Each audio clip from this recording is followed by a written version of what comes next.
Oremos juntos.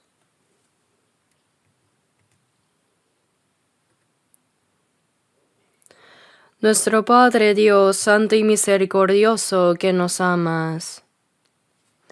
Te damos gracias por habernos salvado con la preciosa sangre del Señor. Gracias por darnos la vida eterna y la esperanza tan gloriosa.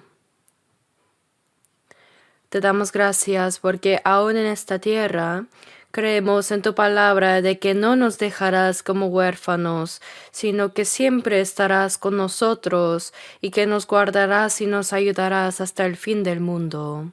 Gracias porque en este momento nosotros que hemos recibido la redención por la sangre del Señor, nos reunimos ante ti para alabar tu inmensa gracia y amor, para poder aprender tu palabra, y gracias por permitirnos tener comunión en esta santa congregación. Creemos que en este momento también estás aquí entre nosotros. Te pedimos que examines a cada uno de nosotros y que nos sostengas con tu mano misericordiosa y poderosa y que nos edifiques más completamente en santidad con tu gracia, palabra y Espíritu Santo, para que podamos vivir dignamente como hijos de Dios en el resto de nuestras vidas. Este mundo se vuelve cada día más turbulento y se llena de pecado. Dios, sin tu ayuda y guía, inevitablemente caeremos en pecado. Por eso, Señor, sosténnos con tu mano misericordiosa y poderosa. Te pedimos que acompañes con tu gracia, palabra y el poder del Espíritu Santo a todas nuestras iglesias en el país y nuestras iglesias en el mundo y a todos los hermanos que están guardando su fe y están predicando el Evangelio en medio de las dificultades. Permítenos cumplir la obra de Dios de predicar el Evangelio con más valentía en estos últimos tiempos para guiar a muchas almas que aún no son salvas hacia ti, para que ellos también reciban la salvación. A los que están enfermos y débiles, sosténlos con tu mano misericordiosa y poderosa, y edifícalos de nuevo con más firmeza. Señor, que en cada momento nos das la palabra necesaria según el tiempo y que nos enseñes el camino a seguir. Enséñanos más tu palabra que deseas revelarnos ahora. Enséñanos tu santa voluntad y lo que debemos hacer. Todo esto hemos orado en el nombre de nuestro Señor Jesucristo. Amén. Muchas gracias al grupo de coro. Me gustaría seguir escuchando solo los himnos. La letra de los himnos y las voces del coro siempre nos conmueven profundamente. Tanto que a veces pienso que pueden ser aún mejores que el sermón. Muchas gracias. Busquemos nuestras Biblias. Vamos a San Mateo, capítulo 6. Mateo 6, desde el versículo 9 hasta el 13. Se los leo. Mateo 6, desde el versículo 9.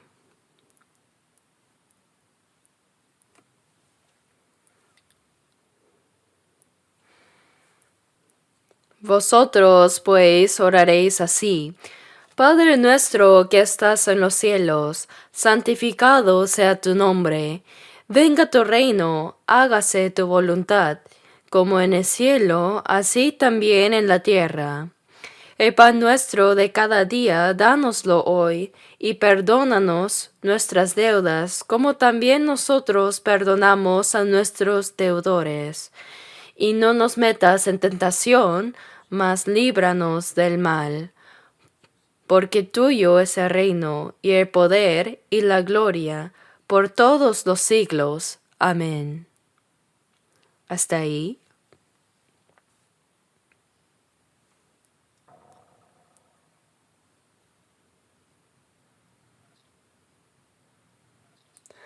¿Pasaron bien el año nuevo? Estaba quieto y sin darme cuenta ya había pasado.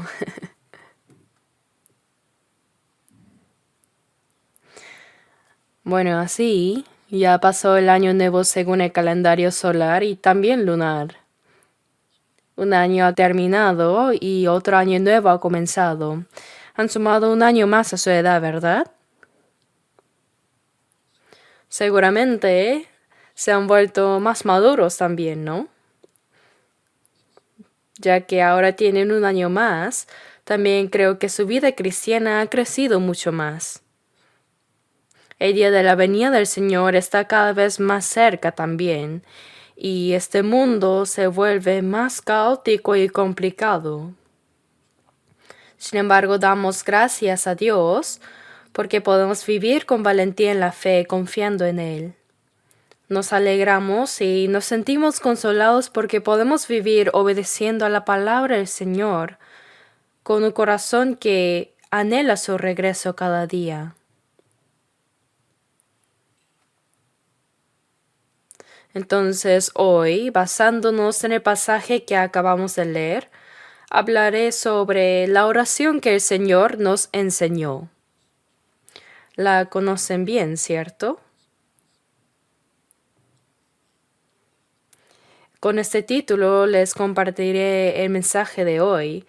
Parece sencilla esta oración, pero en ella está contenida una profunda voluntad de Dios. Por eso me preocupa si podré transmitir este mensaje correctamente.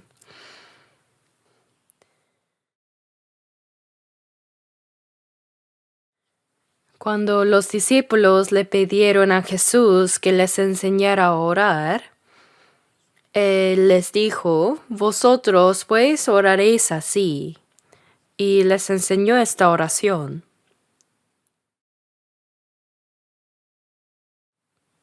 Mucha gente conoce esta oración como el Padre Nuestro. Yo también, cuando iba a otra iglesia antes, al finalizar el culto, el pastor decía: «Cantemos el himno número 3 y recitemos el Padre Nuestro». Y me gustaba porque significaba que el culto había terminado. Así, muchas personas lo memorizan de manera mecánica. Repiten el Padre Nuestro de memoria sin pensar en su significado. Sin embargo, el Señor no nos dio esta oración solo para que la recitamos en el culto como parte de una ceremonia. No es algo que debamos recitar sin reflexionar, como si fuera un simple ritual. De hecho, una persona que no ha nacido de nuevo verdaderamente no puede hacer esta oración. Es una oración que deben hacer aquellos que han experimentado un verdadero nuevo renacimiento. Jesús no nos enseñó esta oración para que oremos únicamente con estas palabras, sino para que comprendamos cuáles son los elementos esenciales de la oración de un cristiano.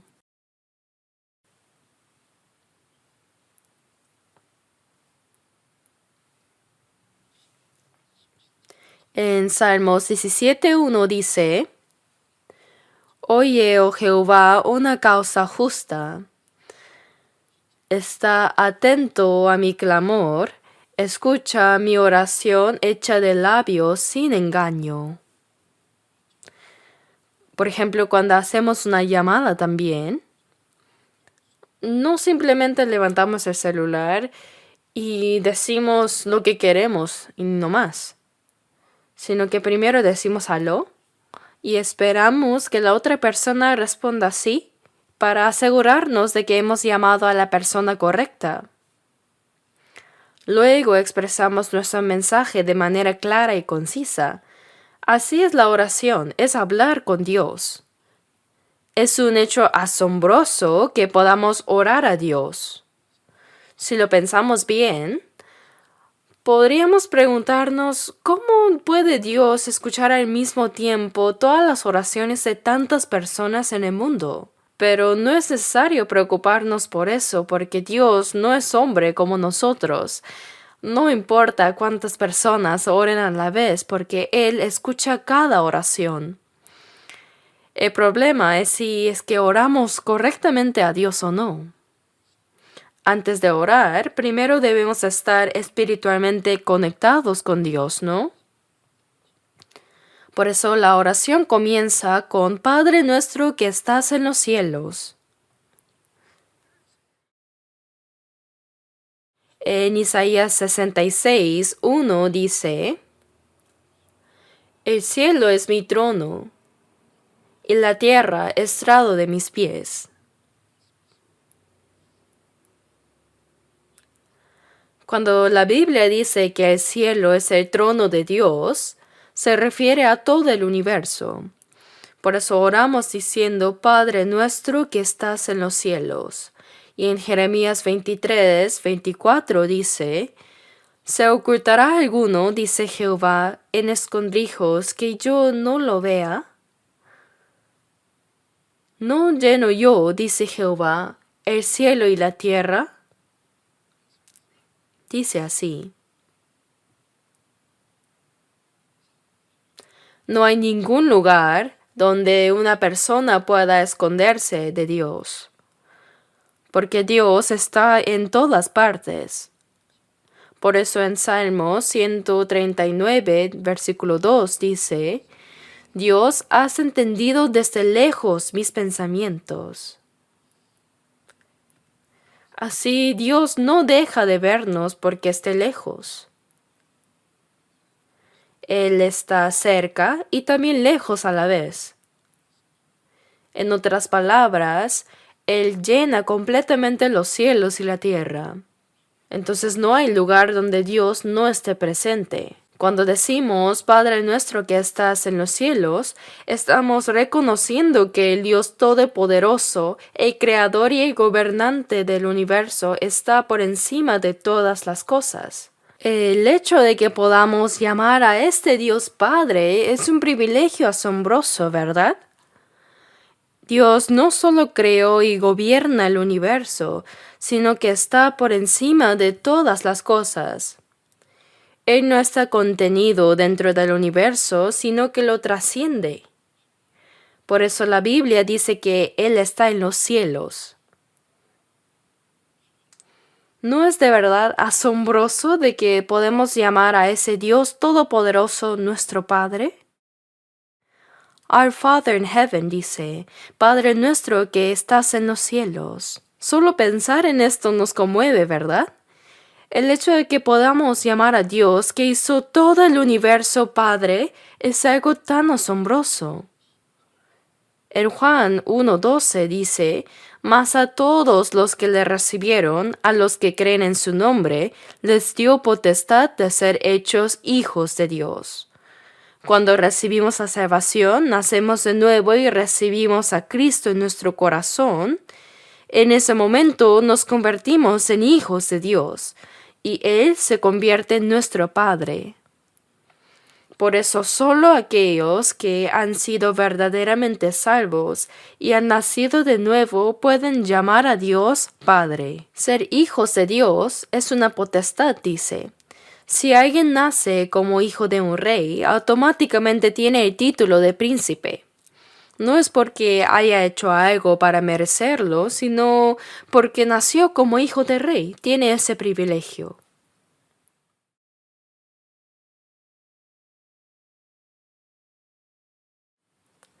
Si alguien nace en una familia multimillonaria, es rico desde su nacimiento, ¿no? Es rico desde su nacimiento, porque es hijo de un multimillonario. Sin embargo, por encima de todo esto, el hecho de que el Dios que creó y gobierna todo el universo sea nuestro Padre es realmente asombroso y maravilloso, y es una realidad. Dios nos ha mandado a orar de esta manera. Por eso llamar a Dios Padre significa que tenemos con Él la relación más cercana e íntima. Entre un padre y un hijo no hay distancias ni formalidades, ¿cierto? Es una relación de amor y confianza. Y al mismo tiempo también sentimos reverencia, respeto hacia nuestro Padre Celestial, ¿verdad? Le respetamos y le tememos con un temor santo. Por eso poder llamar a Dios Padre nuestro que estás en los cielos es algo sumamente profundo. Debemos pensar en ello con seriedad. En el libro de San Juan 8:41, Jesús habló a los judíos. Los judíos eran descendientes de Abraham y el pueblo escogido por Dios.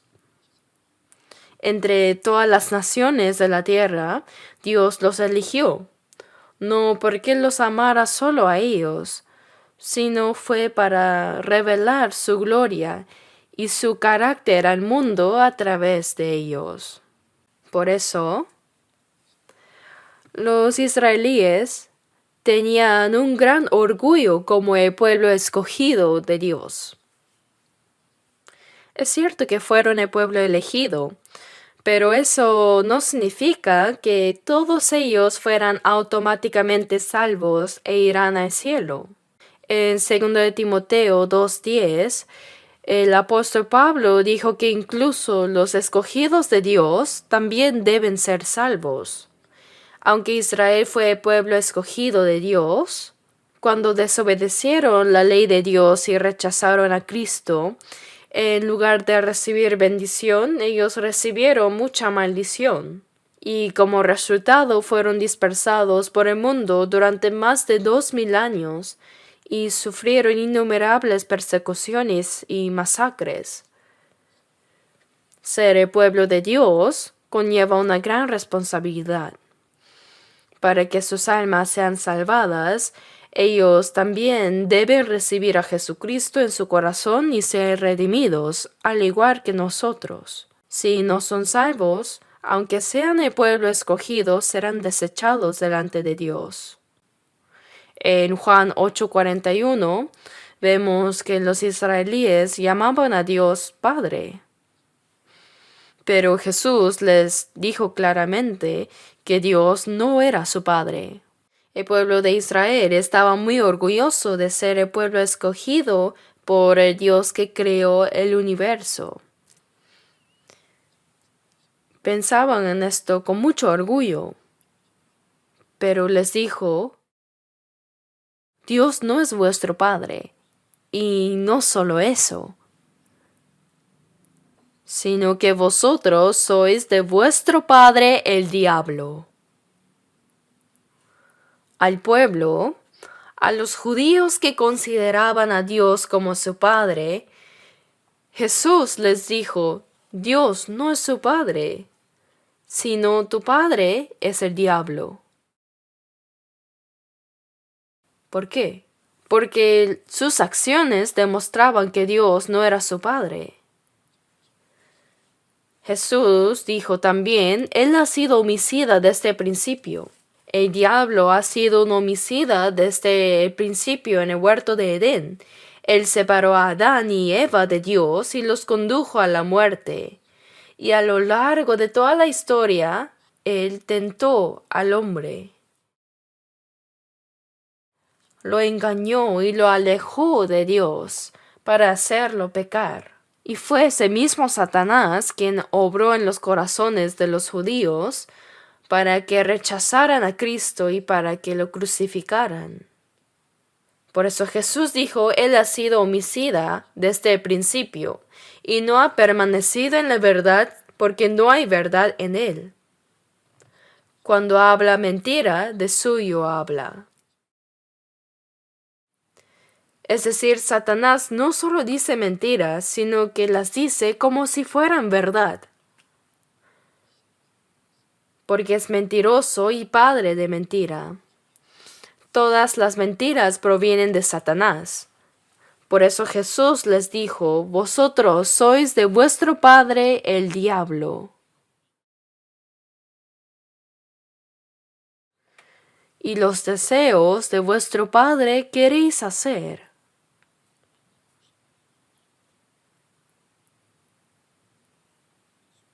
En otras palabras, en los judíos no había la verdad sino solo mentira. Hablaba mentiras como si fuera natural.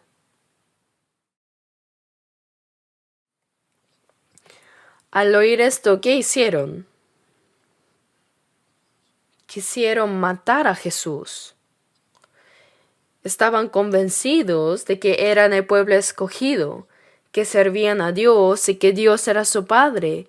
Pero cuando Jesús les dijo que en realidad su padre era el diablo y que estaban haciendo las obras de su padre el diablo, ¿qué hicieron los judíos? Se llenaron de ira y quisieron matarlo. Incluso hoy, muchos cristianos no renacidos llaman a Dios Padre. Sin haber nacido de nuevo, llaman a Dios muy naturalmente Padre. Cuando alguien nuevo asiste a la iglesia y escucha a otros orar diciendo nuestro Padre, simplemente repiten Padre nuestro. Al principio puede sentirse extraño, pero después de un tiempo se vuelve un hábito. Dicen Dios nuestro Padre, sin siquiera entender su significado. Pero ¿cuándo Dios se convirtió en su Padre? ¿Cuándo nacieron de nuevo? Nacer de nuevo significa que así como nacemos físicamente de nuestros padres, también debemos nacer espiritualmente de Dios al recibir a Jesucristo en nuestro corazón. Solo aquellos que han nacido de Dios llegan a ser hijos de Dios. Pero muchos que nunca ni siquiera han nacido de nuevo llaman a Dios Padre solo por costumbre. Incluso pueden orar de manera muy elocuente. ¿Saben? Eso es como levantar un celular y hablar sin que haya nadie al otro lado. Uno dice todo lo que quiere y terminando dice, bueno, voy a colgar, ¿ya? ¿Qué importa si cuelga o no? ¿Con quién estaba hablando realmente? Si alguien puede orar correctamente, eso significa que tiene una relación correcta con Dios. Y si alguien puede orar correctamente, significa que su vida cristiana también está en lo correcto. La oración no es un simple ritual.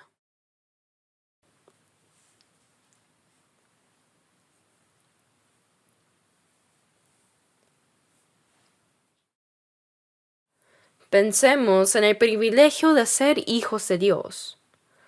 No hay nada más asombroso que eso. El creador de todo el universo, el que está por encima de toda la creación.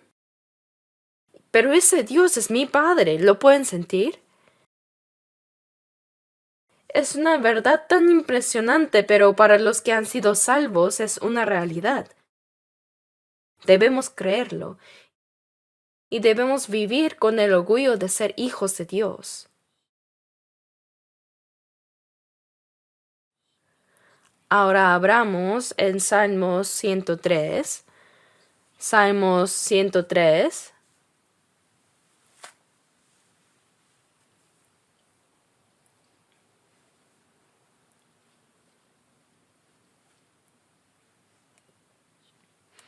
Salmo 103, leamos los versículos 20 y 21.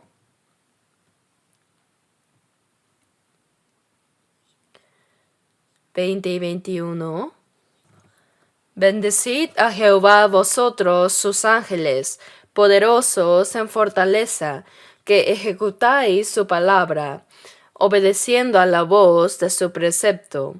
Bendecid a Jehová, vosotros todos sus ejércitos, ministros suyos, que hacéis su voluntad. Leamos juntos el versículo 22. Bendecid a Jehová vosotras todas sus obras, en todos los lugares de su señorío. Bendice, alma mía, a Jehová. Aquí se menciona a los ángeles. Dice, vosotros sus ángeles, poderosos en fortaleza, que ejecutáis su palabra. Habla de su poder. ¿Saben que después de Dios, los seres más poderosos son los ángeles? Dios realiza muchas de sus obras a través de ellos, es cierto. Incluso cuando entregó la ley al pueblo de Israel, lo hizo por medio de los ángeles. Por eso en Daniel 12:1, Dios le dijo a Daniel: en aquel tiempo se levantará Miquel, el gran príncipe que está de parte de los hijos de tu pueblo. Miguel es un ángel. Hay 3 ángeles especiales en la Biblia. Uno es Gabriel, el segundo Miquel y Lucifer. Lucifer es el ángel caído y que se convirtió en diablo por rebelarse contra Dios. Pero Miguel es el ángel guerrero, el gran príncipe que está de parte de tu pueblo. En Josué 23:10 también dice que cuando Israel iba a la guerra contra las naciones paganas, Dios les dijo: un varón de vosotros perseguirá a 1000, porque Jehová vuestro Dios es quien pelea por vosotros. Dios peleaba por el pueblo de Israel. Por eso un solo judío podía vencer a 1000 enemigos. Si Dios está con ellos, no solo 1000, sino 10,000 caerán. Pero ¿cómo lo hacía Dios? Porque Él enviaba a su ángel. En Isaías 37, cuando el ejército de Asiria con 185,000 soldados rodeó Jerusalén y amenazó al rey Ezequías, le enviaron una carta a Ezequías diciéndole: ríndete ahora o los mataremos a todos. ¿Crees de verdad que tu Dios podrá salvarte? Así blasfemaron contra Dios. Le dieron esa carta a Ezequías para que se rindiera. Pero él llevó la carta al templo y oró a Dios: Señor, léelo tú mismo. El rey de Asiria está insultándote. ¿Qué harás al respecto? Entonces el profeta Isaías vino y le dijo: no te preocupes, esta misma noche Dios acabará con ellos. Entonces esa noche Dios envió a su ángel y en Isaías 37:36 dice que salió el ángel de Jehová y mató a 185,000 en el campamento de los asirios. Israel no disparó ni una sola flecha. De hecho, esto ha sucedido varias veces en la historia. Más recientemente, cuando Israel se independizó el 14 de mayo de 1948, tuvo que enfrentar varias guerras y entre ellas la tercera, que es la famosa Guerra de los 6 días en junio de 1967. El presidente egipcio Nasser tomó el mando de una coalición de 14 naciones árabes y rodeó a Israel. Su intención era destruirlos por completo y arrojarlos al mar. Yo incluso tengo el cartel que ellos habían impreso una semana antes de la guerra, empujándolos al mar Mediterráneo. Decía: Go to hell, Zionists. Váyanse al infierno, sionistas. Así llamaban a los judíos que volvían a la tierra de Israel, sionistas. Decían: váyanse al infierno, sionistas. En ese momento Israel tenía solo 2.25 millones de habitantes y su territorio era del tamaño de la provincia de Gangwon en Corea. Los 14 países árabes tenían una población de 120 millones e Israel solo 2.25 millones. ¿Cómo podían ganar? ¿Podían luchar contra ellos? Los ejércitos árabes tenían misiles, tanques y aviones MiG de Rusia. Y les amenazaba con todo eso. Por supuesto que, Israel tenía aviones Phantom de Estados Unidos, pero comparando el poder militar, no tenían posibilidad de ganar. En términos de número de soldados, de verdad la diferencia era abrumadora. Los árabes intentaron aniquilar a Israel de un solo golpe y arrojarlos al mar, pero en solo 6 días Israel ganó. La guerra comenzó el día después del sábado y terminó el día anterior al sábado, exactamente en 6 días. Por esto Israel triplicó su territorio y capturó toda la península del Sinaí, y en el sexto día Egipto se rindió. Si no se rendían, Israel amenazaba con destruir el Cairo. Nunca ha habido una guerra así en toda la historia del mundo. Hoy en día también algunos pensaron que jamás podría destruir a Israel rápidamente. ¿Pero qué ha pasado? ¿Desaparecería de verdad Israel? Siria, Líbano e Irán, aunque todos ellos se unan contra Israel, no podrán vencerlo. Y pronto Rusia se unirá también. Pero en Ezequiel capítulos 38 y 39 dice que Dios arrastrará a Rusia, la orgullosa nación comunista, sujetándola por la nariz para llevarla a su propia destrucción. Sin saberlo, Rusia marchará contra Israel. Ezequiel 39:4 dice: sobre los montes de Israel caerás tú. Cuando antes viajé a Moscú durante varios años para evangelizar en Rusia, no pude decir esto directamente. Si les dijera que Rusia atacará a Israel y será destruida, probablemente me golpearían con palos hasta matarme. Casi se me salió, pero no pude decirlo. Pero se cumplirá sin duda. Ciertamente, Dios pelea por Israel a través de sus ángeles y lo ayuda. Salmo 103 dice: poderosos en fortaleza, que ejecutáis su palabra, ¿no? Los ángeles cumplen la palabra de Dios. Ellos son seres extraordinarios, pero ¿saben que los ángeles no pueden ser hijos de Dios? Por ejemplo, Lucifer, un ángel, él se llenó de orgullo y quiso ser como Dios.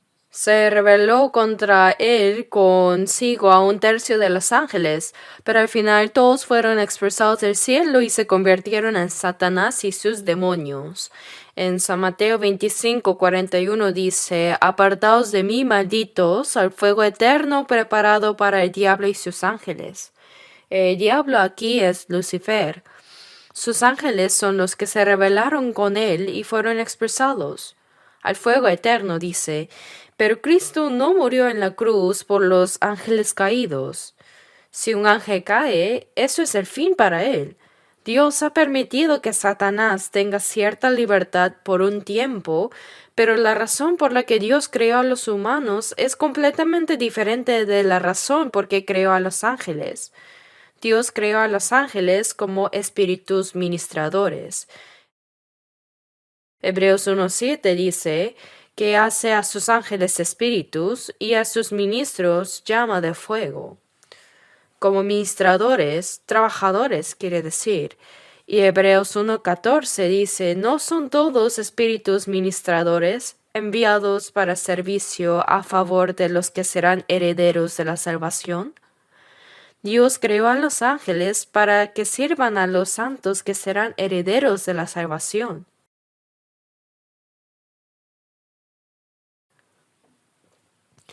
La razón por que Dios creó a los humanos fue para darles la posición que Lucifer codiciaba tanto.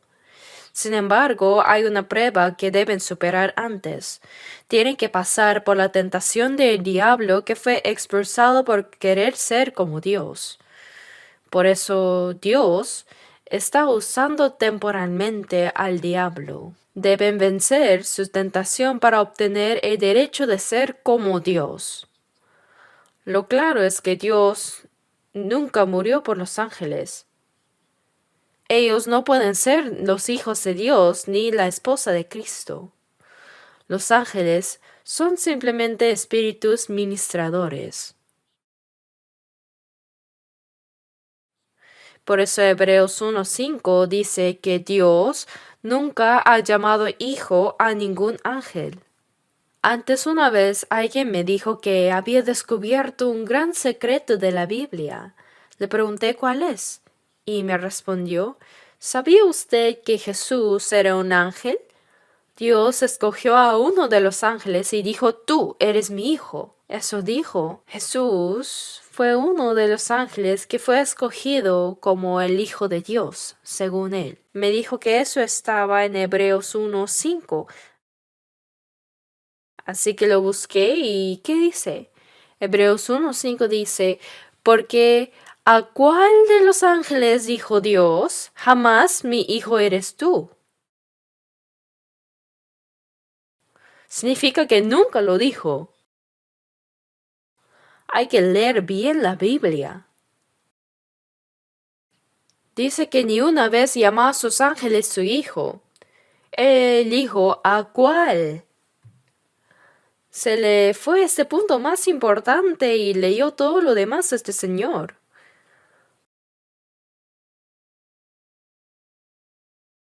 De todos modos, los ángeles son seres poderosos, sí. Son los más fuertes después de Dios. Pero jamás podrán ser hijos de Dios. Por eso en 1 de Pedro 1:12 dice que la salvación que hemos recibido es tan asombrosa. Es algo tan asombroso que incluso los ángeles anhelan mirar. Y Hebreos 1:14 dice, ¿no son todos espíritus ministradores, enviados para servicio a favor de los que serán herederos de la salvación? Hermanos, ¿sabían que cada salvo tiene un ángel guardián? Mateo 18:10 dice, mirad que no menospreciéis a uno de estos pequeños, porque os digo que sus ángeles en los cielos ven siempre el rostro de mi Padre que está en los cielos. Cada salvo, cada hijo de Dios, tiene un ángel guardián, ¿lo sabían? ¡Cuán increíble ser hijos de Dios! Los ángeles nos sirven en el cielo. Cuando alabemos a Dios, ellos estarán como nuestros acompañantes en la adoración. Y ellos al ver nuestra salvación sentirán tanta admiración y asombro que nos envidiarán. Hebreos 1 dice que cuando Cristo regrese,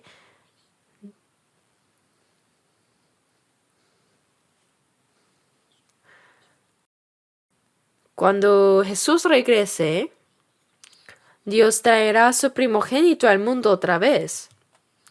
Jesús aquí ya no es el unigénito, sino que ahora es el primogénito. Busquemos Romanos 8 un momento. Romanos 8, versículo 14. Romanos 8, versículos 14 al 17.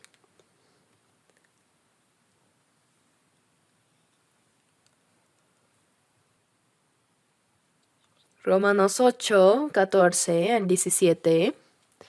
Porque todos los que son guiados por el Espíritu de Dios, estos son hijos de Dios, pues no habéis recibido el espíritu de esclavitud para estar otra vez en temor, sino que habéis recibido el espíritu de adopción, por el cual clamamos, Abba, Padre. El Espíritu mismo da testimonio a nuestro espíritu de que somos hijos de Dios, y si hijos, también herederos, herederos de Dios y coherederos con Cristo, si es que padecemos juntamente con Él, para que juntamente con Él seamos glorificados. En este pasaje vemos que los hijos de Dios son los que son guiados por el Espíritu de Dios. Los que han recibido la salvación han recibido el Espíritu de Dios. Como cantó nuestro coro hace poco, siempre me gozaré, aunque angosta senda es, el Espíritu conmigo está. Él está ahora aquí. Aleluya, Espíritu. Para la persona salva, perdón de pecados, la salvación, el nacer de nuevo, ser hijos de Dios y recibir el Espíritu de Cristo, el Espíritu Santo son lo mismo simultáneamente. El Espíritu Santo está presente aunque uno no sepa que está dentro de él. Por eso en Gálatas 3:2 dice, ¿recibisteis el Espíritu por las obras de la ley o por el oír con fe? El Espíritu Santo vino cuando escuchamos y creímos. Debemos creer que el Espíritu Santo está presente. Aunque no sepamos que Él está aquí, definitivamente el Espíritu está en los renacidos. Por eso no habéis recibido el espíritu de esclavitud para estar otra vez en temor, sino que habéis recibido el espíritu de adopción. El esclavo siempre siente temor, ¿verdad? Es porque puede ser expulsado por el más mínimo error. Así es un esclavo. Pero el hijo no tiene que preocuparse por ser expulsado. Él está confiado. Una vez que se convierte en hijo, una vez que es hijo de Dios para siempre. Por eso no habéis recibido el espíritu de esclavitud, sino el espíritu de adopción, por el cual clamamos Abba, Padre. La palabra adopción significa que, aunque originalmente no éramos hijos, fuimos adoptados como hijos. Por eso el Espíritu mismo da testimonio en nuestro espíritu, dice. Cuando el Espíritu Santo viene, da testimonio de que somos hijos de Dios, nos hace creer con certeza. Y dice, y si hijos, también herederos, herederos de Dios. Y coherederos con Cristo si es que padecemos juntamente con Él, para que juntamente con Él seamos glorificados. Quiere decir que somos coherederos con Cristo, herederos conjuntos, ¿no? Recibimos gloria junto con Cristo. ¿No es esto extraordinario? Somos herederos que pueden heredar todas las cosas espirituales de Dios junto con Cristo y recibir gloria con Cristo. Por eso, así como el Señor sufrió y entró en la gloria, si es que padecemos juntamente con Él, para que juntamente con Él seamos glorificados. En fin, llegamos a ser hijos de Dios. Y Él ha puesto el Espíritu de Cristo dentro de nosotros. Hemos llegado a ser herederos de Dios. También en Gálatas 4:6 dice, y por cuanto sois hijos, Dios envió a vuestros corazones el Espíritu de su Hijo, el cual clama, Abba, Padre. Cuando un niño nace, ¿cuál creen que es la primera palabra que diría? Ma, ma, papá. Ese sonido de la vida parece ser casi universal. En Estados Unidos dicen papá para padre, ¿verdad? Mamá, mam, papá. Esto no es algo que se aprenda, sino que es un sonido que viene de la vida. Clamamos Abba, Padre. Cuando recibimos la salvación, dice, y por cuanto sois hijos, Dios envió a vuestros corazones el Espíritu de su Hijo, el cual clama Abba, Padre. Así dice. Por eso, es increíblemente asombroso que seamos hijos de Dios. Dios es nuestro Padre que está en los cielos. Ahora pensemos un momento en la palabra nuestro Padre. No es solo mi Padre. Yo no soy el único hijo, sino nuestro Padre.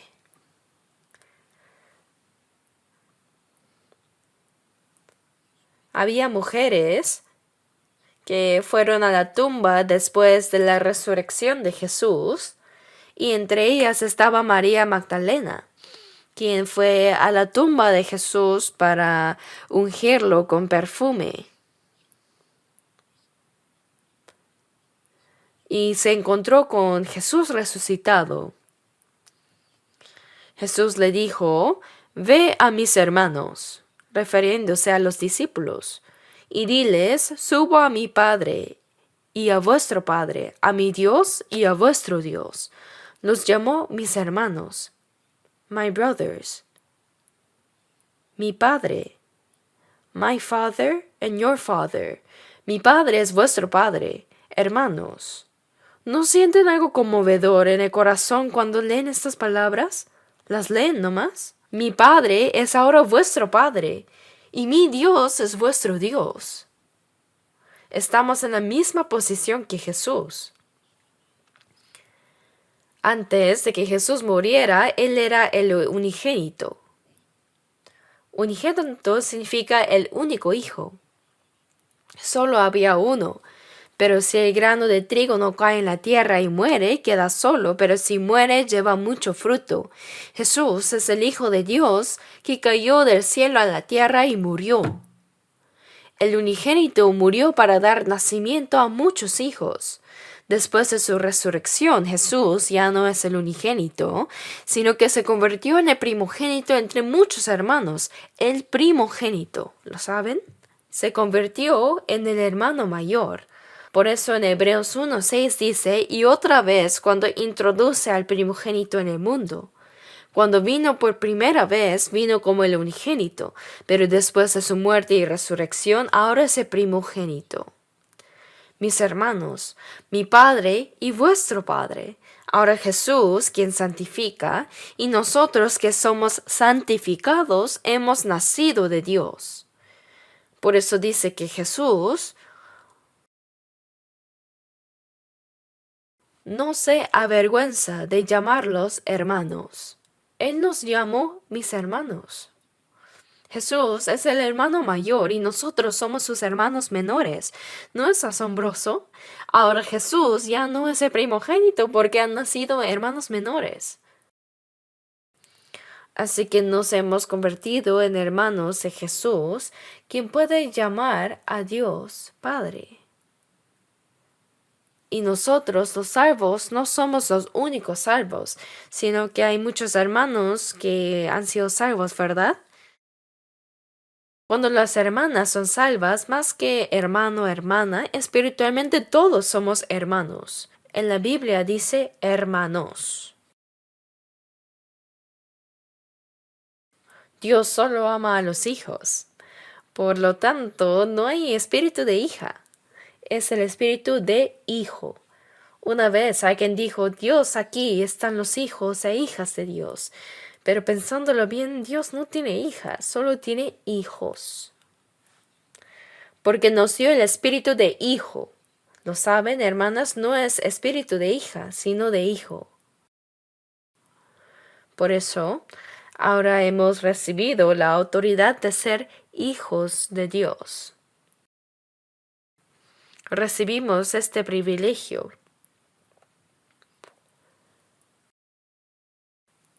Así que ahora es mi Padre y al mismo tiempo nuestro Padre. ¿Por qué? Porque hay muchos hermanos salvos. Hay muchos hermanos, por eso en 1 Corintios 1:9 dice, fiel es Dios, por el cual fuisteis llamados a la comunión con su Hijo Jesucristo nuestro Señor. Fuisteis llamados significa ser salvos. Tan pronto como recibimos la salvación, tenemos comunión con el Señor. Muchos santos salvos están aquí, ¿cierto? Tenemos juntos comunión con el Señor. Cuando una persona nace, tiene a su familia, ¿cierto? Su madre, su padre, hermana o hermana mayor. Comienza la comunión con su familia. Es una comunión mutua. Y cuando va a la escuela, tiene comunión con los compañeros de clase. Y luego, cuando va al trabajo, tiene comunión con los compañeros del trabajo. Comunión con su propia gente. Así las personas salvas tienen comunión con los santos salvos. Los gorriones con los gorriones. Y las águilas con las águilas. ¿Acaso pueden jugar juntos los gorriones y las águilas? No, no pueden. Según su especie, nosotros, los salvos, tenemos comunión entre los cristianos renacidos. No estoy solo. Por eso dice, fiel es Dios. Y ahora en Efesios 4:13,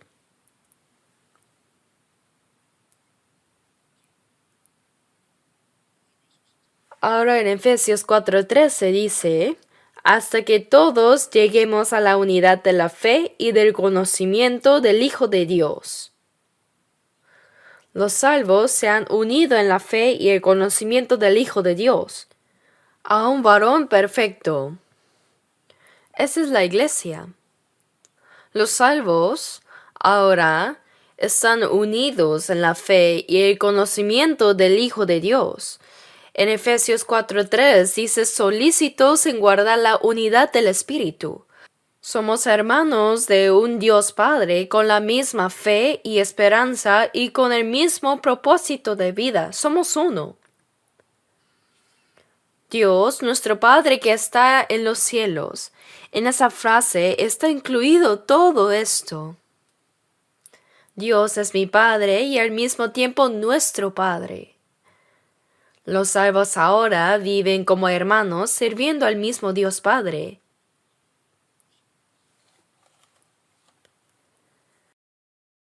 Así que ahora veamos por un momento Efesios 2. Efesios capítulo 2, versículo 19. Efesios 2, 19, leamos juntos. Así que ya no sois extranjeros ni advenedizos, sino conciudadanos de los santos y miembros de la familia de Dios.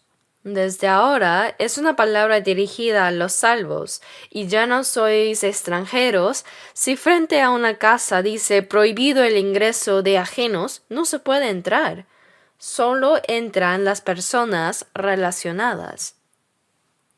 Antes de la salvación, en Efesios 2 dice que fuimos ajenos a los pactos de la promesa. Pero ahora ya no sois extranjeros ni advenedizos.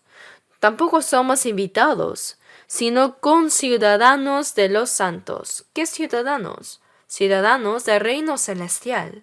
En Filipenses 3, versículo 20 dice, mas nuestra ciudadanía está en los cielos, de donde también esperamos al Salvador y al Señor Jesucristo.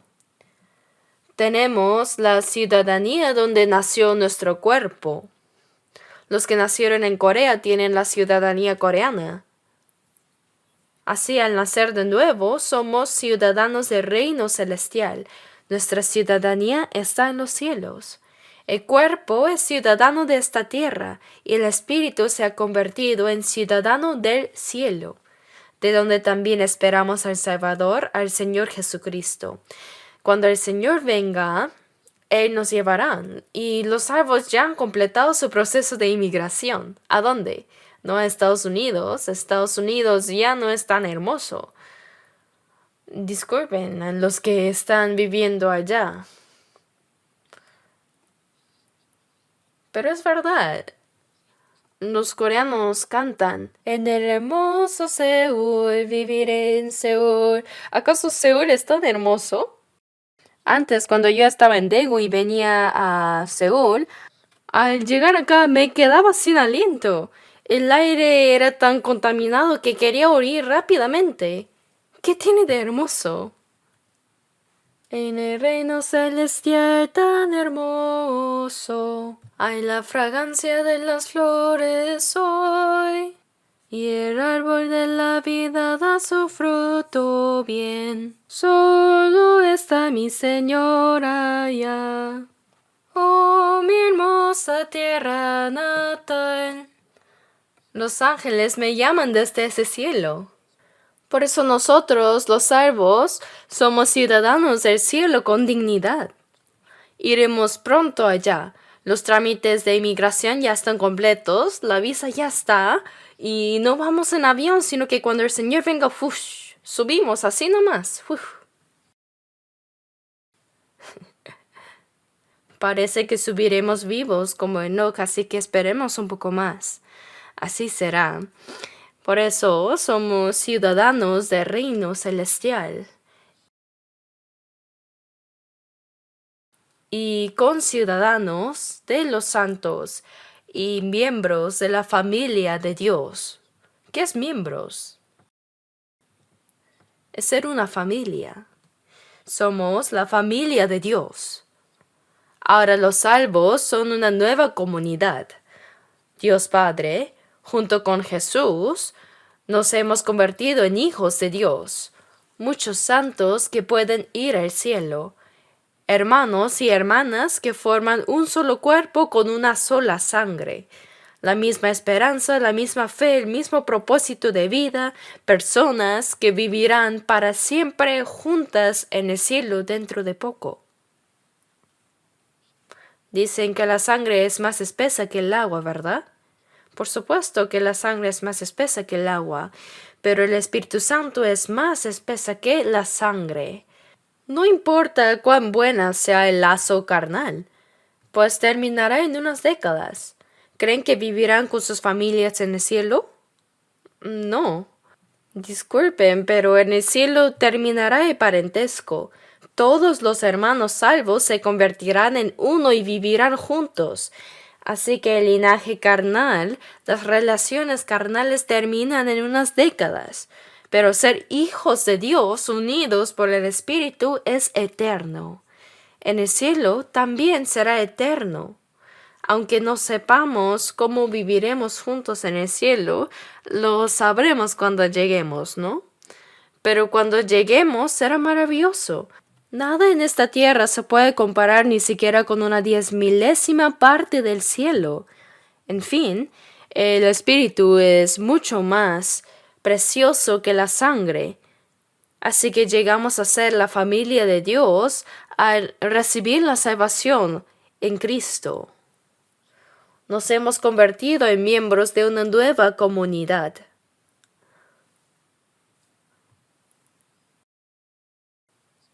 Por eso en Efesios 3:20, la palabra nosotros aparece muchas veces en la Biblia. Y aquel que es poderoso para hacer todas las cosas mucho más abundantemente de lo que pedimos o entendemos, según el poder que actúa en nosotros. El Espíritu Santo actúa en nosotros, los santos salvos, y lo que deseamos fervientemente y oramos se cumple. ¿Qué es esto lo que anhelamos? Él hace que cada día se añadan más personas a la salvación. El Señor obra en nosotros. No obra solo en mí, sino en medio de nosotros. ¿Me dejo entender?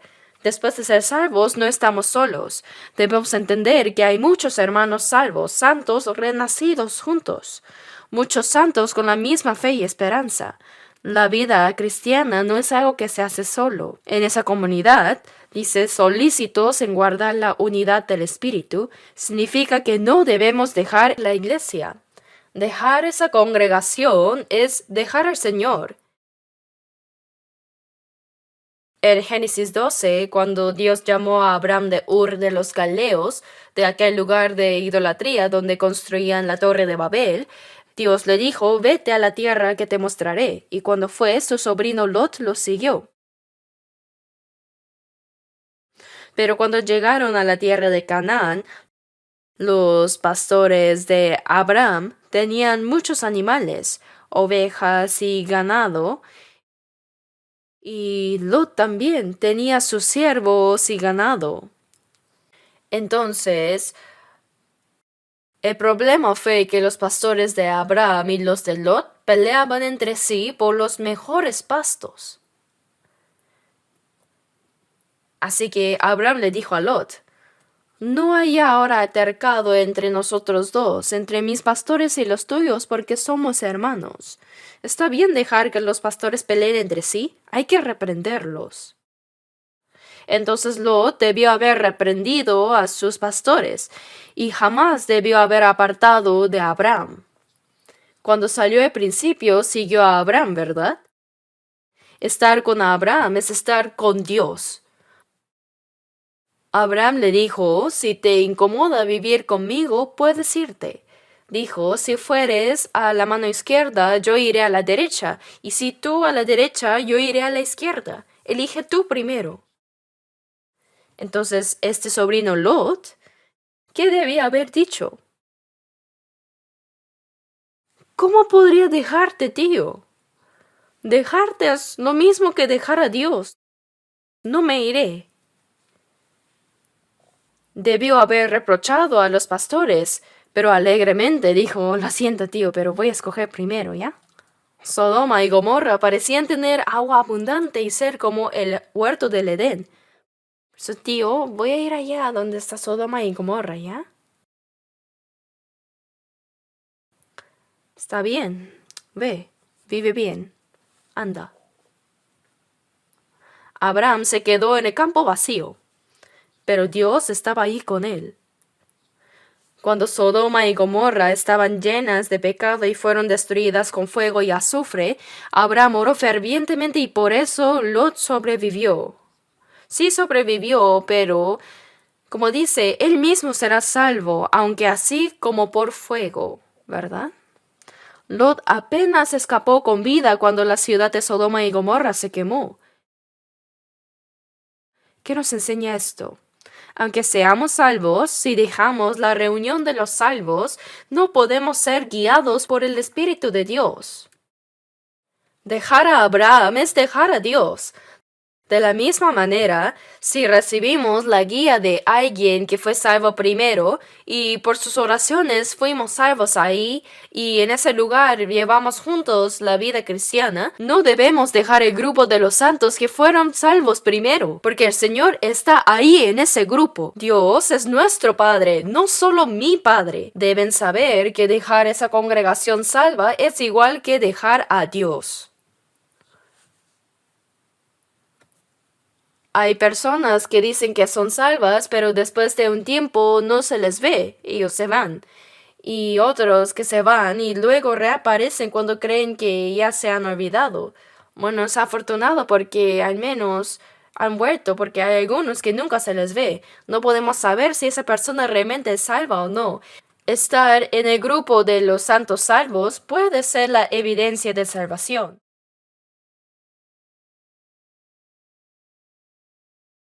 Así que leamos juntos Romanos 14, versículos 7 y 8 por un momento. Romanos 14,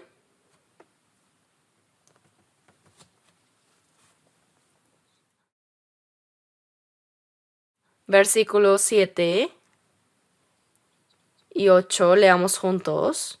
Porque ninguno de nosotros vive para sí, y ninguno muere para sí. Pues si vivimos, para el Señor vivimos, y si morimos, para el Señor morimos. Así pues, sea que vivamos o que muramos, del Señor somos. Aquí nosotros. Qué palabra tan entrañable es la palabra nosotros. La congregación de los santos salvos. Ninguno de nosotros vive para sí y ninguno muere para sí. Es algo normal, no es nada especial. Cuando somos salvos, viviré para el Señor, moriré para el Señor, viva o muera que soy del Señor. Esto es verdad. Mi alma y mi cuerpo no son míos, sino del Señor, todos nosotros. Por eso ninguno de nosotros vive para sí, y ninguno muere para sí. ¿Qué pagaré a Jehová por todos sus beneficios para conmigo? Si somos salvos, somos personas que vivimos juntos para corresponder a la gracia de Dios. Pues si vivimos para el Señor, vivimos. Y si morimos para el Señor, morimos, ¿verdad?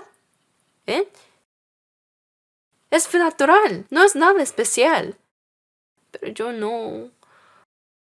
Yo sí vivo para mí, sufro para mí y voy a morir para mí. Entonces algo está mal. Ahora somos personas que compartimos el mismo destino en la comunidad de los hijos de Dios para el Señor. Cooperamos juntos para el Señor y por el Evangelio del Señor para la gloria de Dios, según su palabra.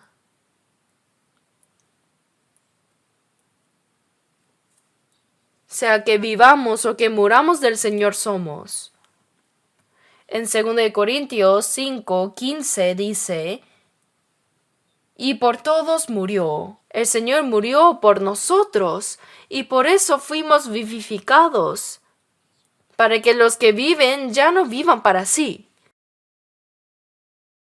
sino para aquel que murió y resucitó por ellos. La persona salva ya no vive para sí misma. Eso es normal. Vivimos para el Señor que murió y resucitó por nosotros. Piénsenlo bien. Si no fuera así, ¿no sienten en sus conciencias que algo está mal? ¿Piensan que ser uno solo significa reunirse los domingos para orar, cantar y tener comunión como hermanos? ¿No deberíamos compartir la misma esperanza, el mismo propósito de vida y el mismo destino, ya sea que vivamos o muramos? Todo es para la gloria de Dios. Así que ahora estamos en esta manada que se llama nosotros.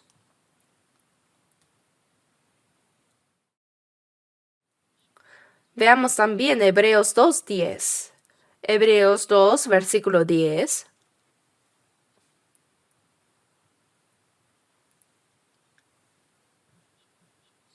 Hebreos 2:10. Porque convenía a aquel por cuya causa son todas las cosas, y por quien todas las cosas subsisten, que habiendo de llevar muchos hijos a la gloria, perfeccionase por aflicciones al autor de la salvación de ellos. Por quien son todas las cosas, significa que Él creó todas las cosas y las gobierna y preserva. De quien proceden todas las cosas. Quiere decir que el Creador gobierna y preserva todo lo creado. Este Creador, nuestro Señor, habiendo de llevar muchos hijos a la gloria, dice: Jesús murió en la cruz como un grano de trigo para dar nacimiento a muchos hijos, habiendo de llevar muchos hijos a la gloria. Convenía que perfeccionase por aflicciones al autor de la salvación de ellos. Significa que era conveniente que el Señor de la salvación muriera como un grano de trigo.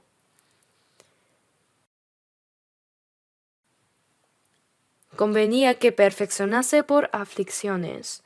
Un grano de trigo debe morir para dar fruto y dar nacimiento a muchos hijos de Dios, para llevar muchos hijos a la gloria de Dios, ¿verdad?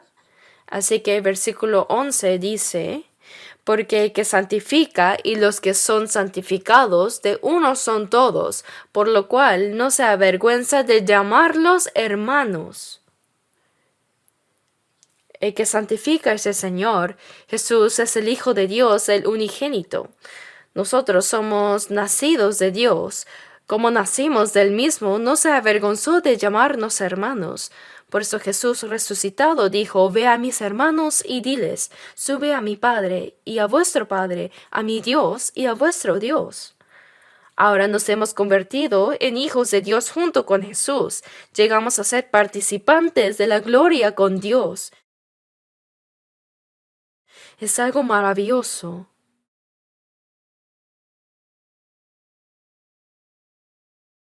Leamos Romanos una vez más. Romanos 8. Romanos 8, versículo 29. Romanos 8, 29, leamos juntos.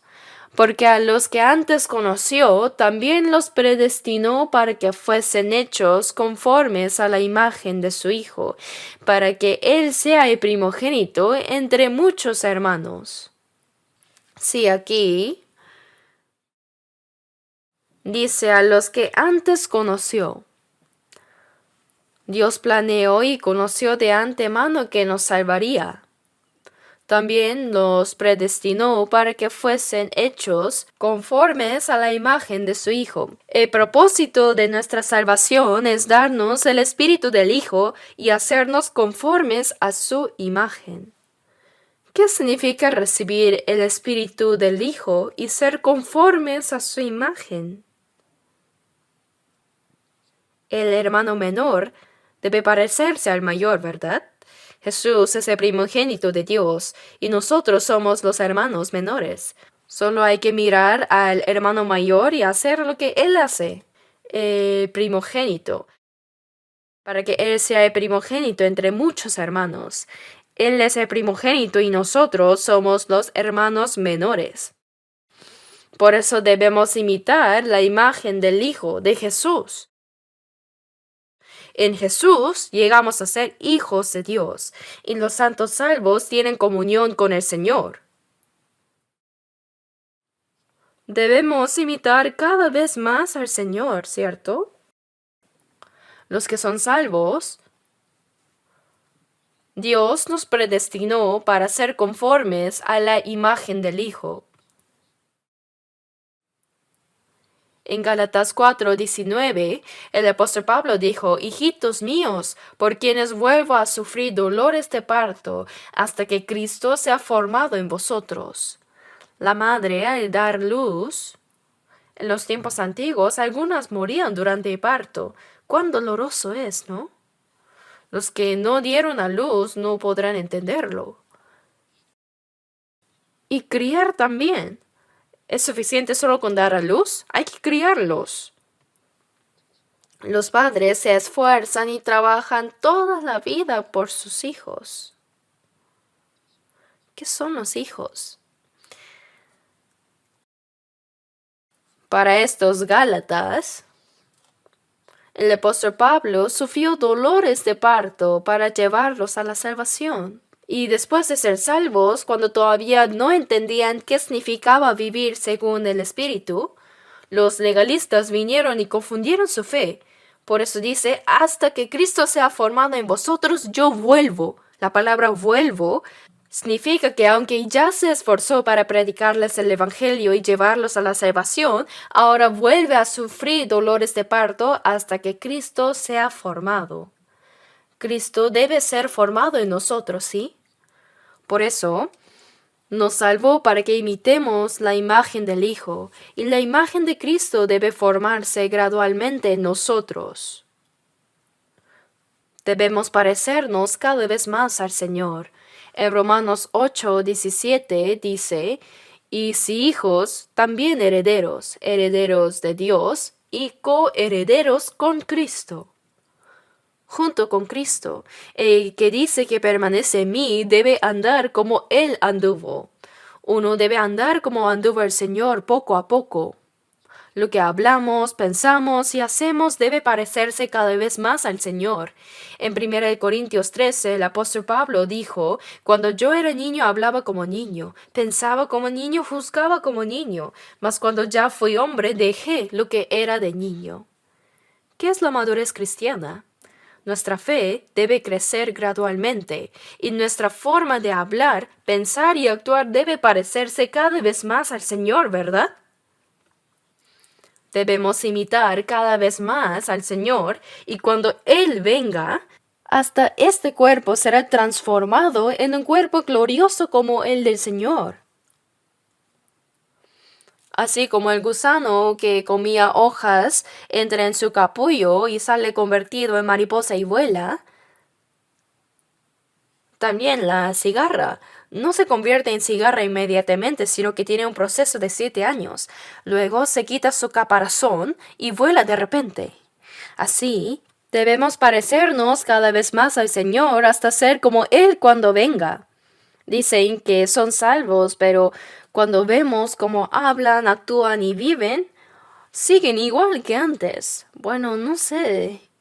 ¿De verdad serás salvo? ¿Realmente? La salvación no es una teoría. Debe convertirse en verdad. Debemos parecernos cada vez más al Señor. Por eso en Colosenses 3, versículos 9 y 10 dice, habiéndoos despojado del viejo hombre con sus hechos y revestido del nuevo, el cual conforme a la imagen de que lo creó, se va renovando hasta el conocimiento pleno.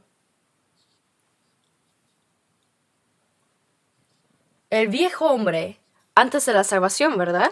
Hay que despojarnos del viejo hombre con sus hechos y revestirnos del nuevo, el cual conforme a la imagen de que lo creó.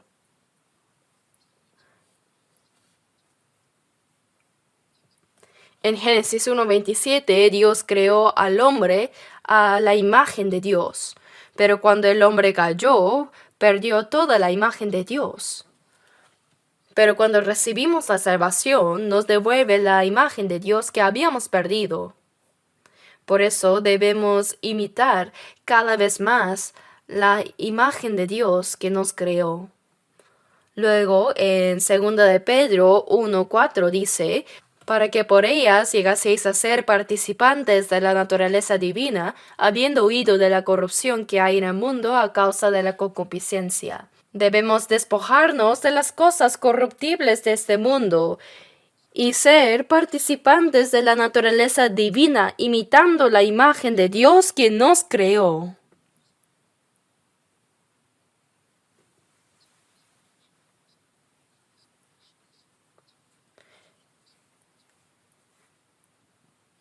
En Mateo 5:48 dice, sed pues vosotros perfectos como vuestro Padre que está en los cielos es perfecto. ¿Cómo podemos ser perfectos como Dios? Si el Padre es excelente, el Padre le dice a su Hijo, sé como yo. No le dice que está bien hasta la mitad nomás, sino que dice, sé como yo, por lo menos.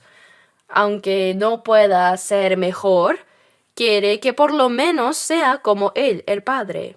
Sed pues vosotros perfectos como vuestro Padre que está en los cielos es perfecto. Debemos asemejarnos a Él cada vez más. Cuando ven a un monje en el templo, ¿a quién se parece?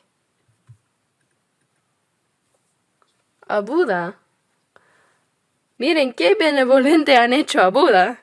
Cuando los ven golpeando el gong de madera todos los días, parece que se van asemejando poco a poco de verdad.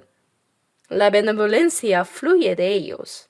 Alguien dijo, el monje se va pareciendo a Buda, pero ¿a quién deben parecerse los cristianos? Puesto los ojos en Jesús, el autor y consumador de la fe. En Hebreos 12, cuando dice que miremos al Señor que nos perfecciona, es como un pintor que pone el modelo frente a él y lo pinta en su lienzo, copiando exactamente el rostro. Cuando estaba en Moscú, vi a un artista sentado dibujando rostros de personas. Y alguien me dijo, pastor, que le haga un retrato. Así que dije, bueno, ¿por qué no? Y lo dibujó muy rápido. Era idéntico a mí. Así que lo enmarqué y lo colgué. Lo dibujó muy bien. Dibujaba al toque con el lápiz. Puestos los ojos en Jesús, el autor y consumador de la fe. Significa que así como un pintor traslada cada cabello y cada ceja todo a su lienzo, así debemos trasladar todo lo del Señor a nuestro corazón y a nuestra vida. Debemos parecernos cada vez más al Señor.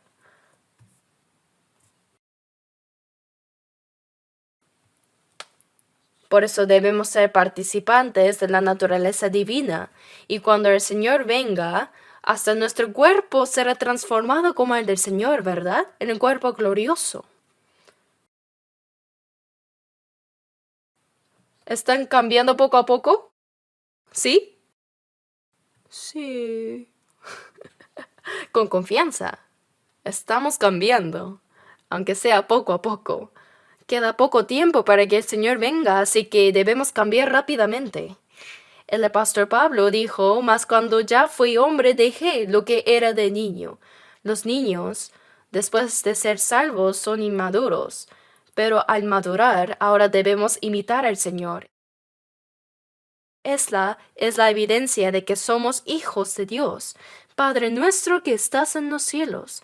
Poder llamarlo así no será en vano. Debemos pensar en el Padre y asemejarnos a Él. Por eso Jesús dijo, el que me ha visto a mí, ha visto al Padre. Jesús es Dios manifestado en forma de hombre. El amor de Dios, la benignidad de Dios, el poder de Dios, toda la naturaleza de Dios se manifestó a través de Jesús en forma humana. Ahora nosotros, habiendo recibido la vida del Señor a través de Jesús, debemos parecernos cada vez más al Señor a través de Jesús. Veamos por un momento 1 de Juan capítulo 3, 1 de Juan 3.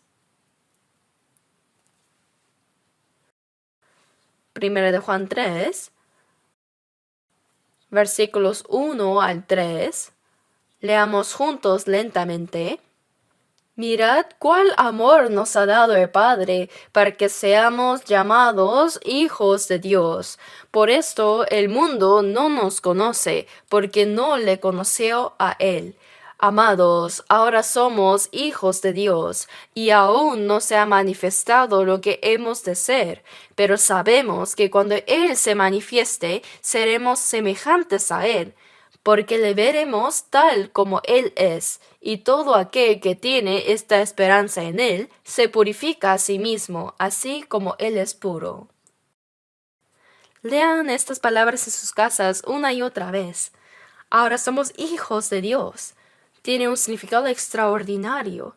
Mi Padre que está en los cielos y al mismo tiempo nuestro Padre. Nosotros somos así, para que seamos llamados hijos de Dios. Por esto el mundo no nos conoce porque no le conoció a Él. Si no conocen al Padre, ¿cómo pueden conocer al Hijo, verdad? Ahora somos hijos de Dios, pero aún no se ha manifestado lo que hemos de ser, ¿cierto? Siendo hijos de Dios, hay a veces que pasamos hambre, nos cansamos, enfermamos y somos pobres siendo hijos de Dios. Cuando Jesús no había comido por 40 días, cuando fue tentado por el diablo, estaba extremadamente agotado. Entonces el diablo apareció y dijo, ¿eres realmente el Hijo de Dios? ¿Por qué sufres tanta hambre siendo el Hijo de Dios? ¿Por qué estás muriendo? Si tú eres el Hijo de Dios, convierte estas piedras en pan y come. Esa fue la primera tentación. Siendo Hijo de Dios, ¿por qué eres tan pobre? ¿Por qué eres tan miserable? ¿Acaso Jesús dijo, cierto, me había olvidado? Dios puede levantar hijos a Abraham aún de estas piedras. Entonces, ¿no habría podido hacer pan de las piedras?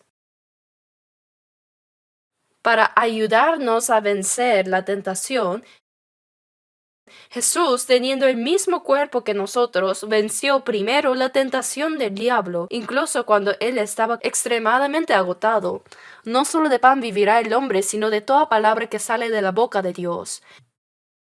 No significa que solo debamos aprender la palabra y satisfacernos con ella, sino que la vida de obediencia a la palabra es lo primero. Cada vez que el diablo lo tentaba, Jesús decía, escrito está, escrito está. Rechazó al diablo hasta el final.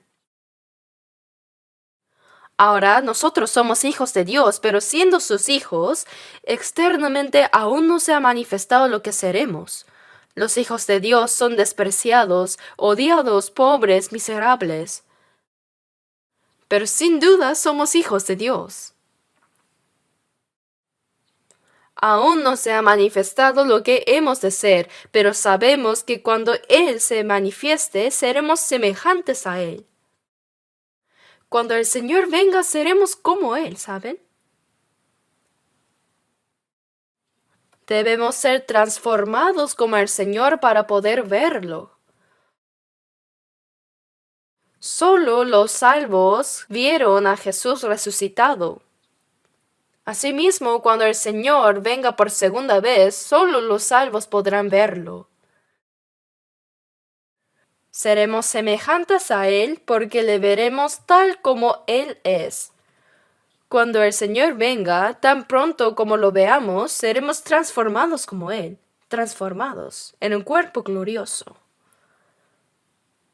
Porque le veremos tal como Él es, y todo aquel que tiene esta esperanza en Él se purifica a sí mismo, así como Él es puro. Los que tienen la esperanza de ser como el Señor, no solo deben alegrarse de que serán como Él cuando venga, sino que deben purificarse como Él cada día, ¿cierto?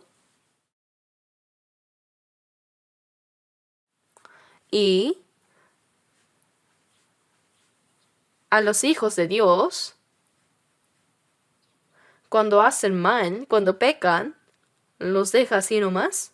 No, hay disciplina, porque Él los ama.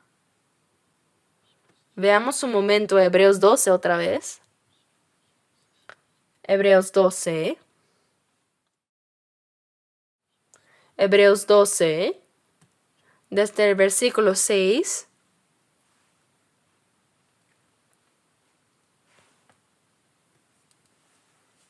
Porque el Señor al que aman disciplina y azota a todo el que recibe por hijo. Si soportáis la disciplina, Dios os trata como a hijos. Porque ¿qué hijo es aquel a quien el padre no disciplina? Pero si os deja sin disciplina, de la cual todos han sido participantes, entonces sois bastardos y no hijos. Por otra parte, tuvimos a nuestros padres terrenales que nos disciplinaban y los venerábamos. ¿Por qué no obedeceremos mucho mejor al Padre de los Espíritus y viviremos? Y aquellos ciertamente por pocos días nos disciplinaba como a ellos les parecía, pero éste para lo que nos es provechoso, para que participemos de su santidad. Y Dios, porque ama a sus hijos, cuando hacemos mal, nos disciplina. ¿Sí?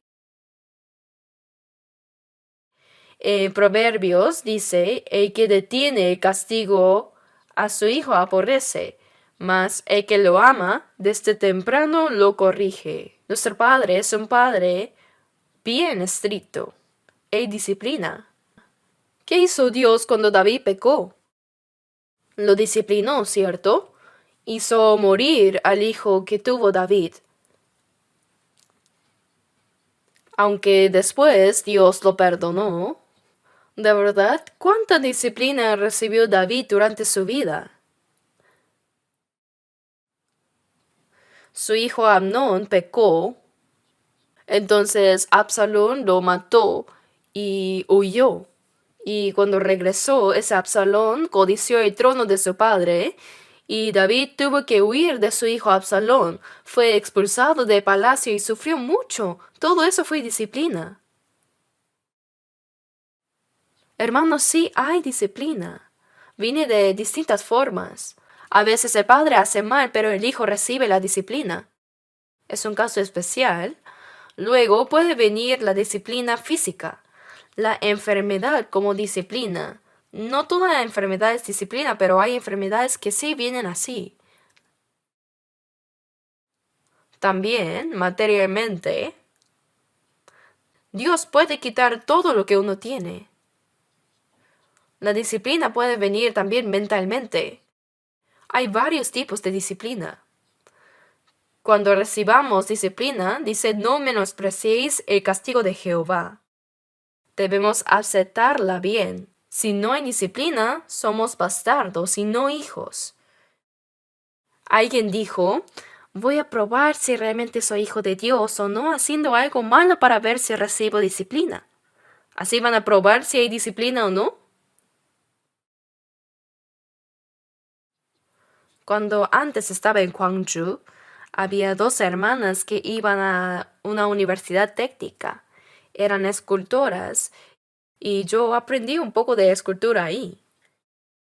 Y dejé una obra sin terminar en casa.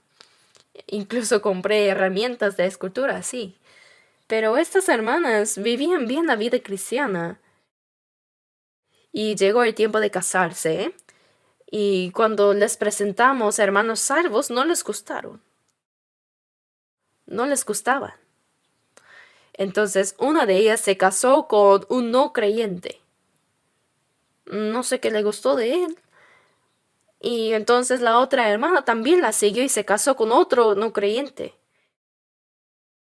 Entonces les dije, así van a recibir disciplina. Pastor, vamos a ver qué es esa disciplina. Después de casarse, desaparecieron como el viento. No se sabía dónde estaban. Luego en un retiro en Seúl, apareció una de las hermanas cargando un bebé, toda demacrada. Pastor, recibí disciplina. Que lo experimente. La vi una vez y de ahí nunca más. Dijo que su esposo la hacía vender alcohol. Hermanos, es disciplina. No debemos menospreciar la disciplina. Es porque nos ama. En casos severos hasta mata. Si Dios ve que no debe dejar vivir, se lo lleva. Por eso en 1 Corintios 5:5 dice, el tal se ha entregado a Satanás para destrucción de la carne, a fin de que el espíritu sea salvo en el día del Señor Jesús. Si verdaderamente es salvo, aunque la disciplina llegue hasta matar la carne, el espíritu no perece. Hay disciplina, pero no hay perdición. Hermanos, llamar así Padre nuestro que estás en los cielos, no saben cuán importante es, ¿sí? No es un asunto simple. Así que sabiendo que hay disciplina, bueno, hablando se nos ha ido mucho el tiempo. Esta oración del Señor, la oración que el Señor nos enseñó, pensaba que alguna vez debía hablar del Padre Nuestro, pero al intentarlo me di cuenta que no era algo simple. Our Father in Heaven, esa sola frase, Padre Nuestro que estás en los cielos, no saben cuánta responsabilidad hay en eso para nosotros. El ser llamados hijos de Dios es la máxima gloria y gracia que Dios nos ha dado y al mismo tiempo nos da una gran responsabilidad. Los hijos de Dios no deben actuar descuidadamente. Es una posición más gloriosa que la de los ángeles. Por eso debemos vivir dignamente como hijos de Dios. Bueno, continuaré hablando de esto la próxima vez. Oremos juntos.